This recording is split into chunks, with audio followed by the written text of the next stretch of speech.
tomto dnešnom videu sa podrobne pozrieme na to, s čím všetkým nám glutamín pomáha a ako ho môžeme efektívne a správne používať v každodennom živote. Srdečne vítam všetkých divákov.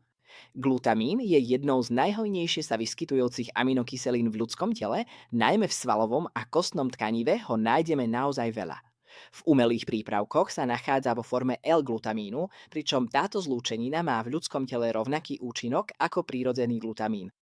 V našom tele glutamín funguje ako hlavný transportér dusíka, čiže je kľúčový pre udržiavanie zdravého dusíkového balansu. Väčšie množstvo dusíka je potrebné na regeneráciu, napríklad po fyzických traumách, po traumách spôsobených stresom alebo po takých telesných traumách, ktoré naše telo zažíva počas náročnejších tréningov.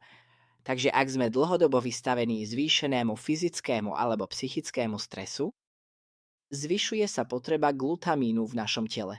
Z toho všetkého vyplýva, že glutamín je vynikajúci predovšetkým na budovanie svalov, ak chceme nabrať svalovú hmotu, na regeneráciu po tréningoch, alebo ak nás denne zasahuje veľké množstvo stresu.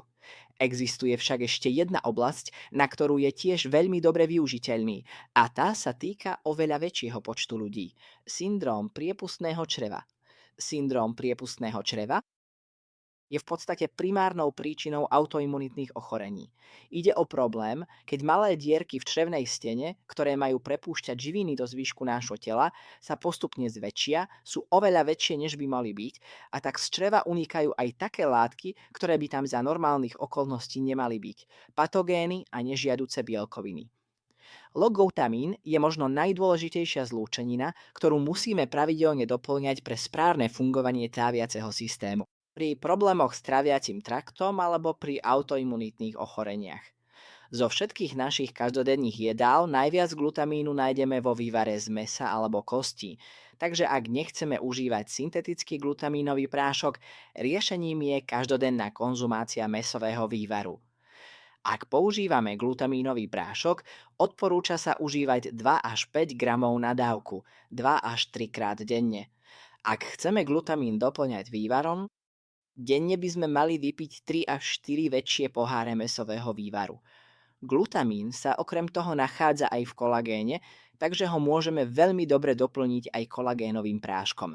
Pričom kolagén obsahuje aj ďalšie dôležité účinné látky, ktoré sú prospešné pre tráviaci systém, kĺby, svaly aj kosti. Glutamínový aj kolagénový prášok je najlepšie rozmiešať vo vode alebo inom nápoji a vypiť. V súčasnosti dostávame vo väčšine prípravkov sa nachádza L-alaníl L-glutamín, teda L-glutamín je naviazaný na inú aminokyselinu, čo zvyšuje jeho vstrebateľnosť, takže jeho užívanie nemusí byť nevyhnutne viazané na jedlo.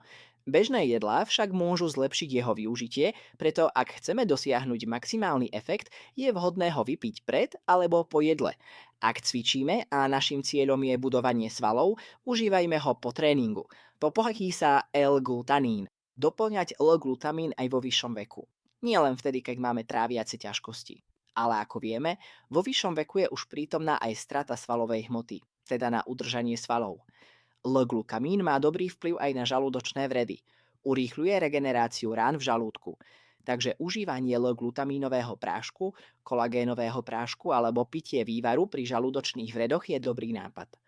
Pri zápalových ochoreniach čriev, ako je Crohnova choroba alebo kolitída, pri divertikulitíde a syndróme dráždivého čreva môže glutamín tiež pomôcť.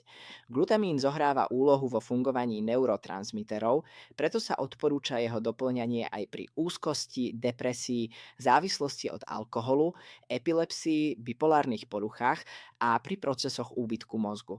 Glutamín má dôležitú úlohu pri fungovaní lymfocytov, ktoré sú jednými z hlavných aktérov nášho imunitného systému, ovplyvňuje zdravú produkciu lymfocytov, keď ich telo potrebuje, napríklad pri vírusových ochoreniach. Ak máš často vírusy alebo vírusové ochorenia, oplatí sa zvážiť aj doplňanie glutamínu.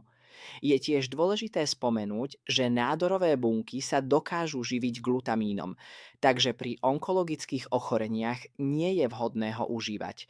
Na zabudovanie L-glutamínu naše telo spotrebuje veľa vitamínov skupiny B, najmä veľa B12, Preto, ak dlhodobo doplňame L-glutamínový prášok, je dôležité dbať aj na doplňanie vitamínov skupiny B.